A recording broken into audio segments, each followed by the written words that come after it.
आणि व्यावसायिक सिलेंडरचा पुरवठा आज होणार का याबाबतची धाकधूक रत्नागिरी शहरासह जिल्ह्यातल्या व्यावसायिकांमध्ये वाढली आहे।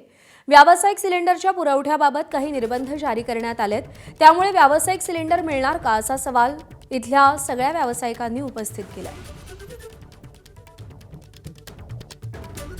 व्यावसायिक सिलेंडरचा पुरवठा आजपासून होणार का आणि यासाठी जे व्यावसायिक आहेत जिल्ह्यातले रत्नागिरी जिल्ह्यातले जे धाकधूक वाढले, विशेषतः रत्नागिरी शहरामध्ये हॉटेल्सची संख्या ही तुलनेनं मोठी आहे। जिल्ह्याचा विचार केला तर छोटे मोठे जेवणाचे हॉटेल्स असतील किंवा काही खानावळ असतील, या ठिकाणी देखील मोठ्या संख्येनं लोक येत असतात।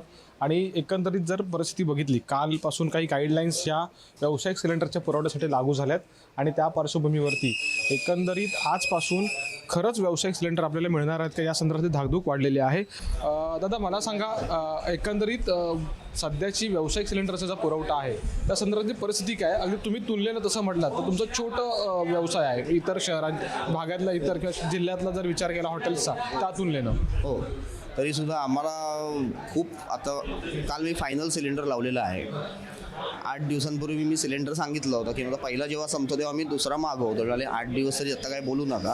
आणि आता तर मी कालपासून फोन लावतो तो चान्सच नाही म्हणतायत, म्हणजे हा संपला सिलेंडर की आमचं हॉटेल बंद अशी कंडिशन आलेली आहे। सगळंच ऐन सीझन आता तोंडावर आलेलं आहे। पर्यटक वगैरे जो आता येतात फिरायला तेव्हा सीझन असतो तेव्हा आता हे आम्हाला बंद ठेवायला लागणार, त्याला दुसरा पर्याय काही दिसत नाही आहे समोर। तुम्ही जपून वापरतो? हां, सध्या आम्ही जपून म्हणजे खूप जपून वापरतोय। पण शेवटी कसं होतं की मिसळ ही तुम्हाला गरमच द्यावी लागते, उकळती, त्यासाठी कायम बारीक गॅस चालूच असायला लागतो, कारण कस्टमर कधीही येतं। आता काय बघूया, आता काय कठीण आहे परिस्थिती, पुढे खरंच कठीण आहे। सध्या भीती हीच आहे प्रत्येकाच्या मनामध्ये। कालपर्यंत व्यावसायिक सिलेंडरचा पुरवठा झाला, आज व्यावसायिक सिलेंडर्स आहेत, पण कदाचित हे संपल्यानंतर पुढे आपल्याला मिळणार आहेत की नाही याची शाश्वती मात्र त्यांना नाही आहे। कॅमेरामन महबूब शेखसह अमोल मोरे, एबीपी माझा, रत्नागिरी।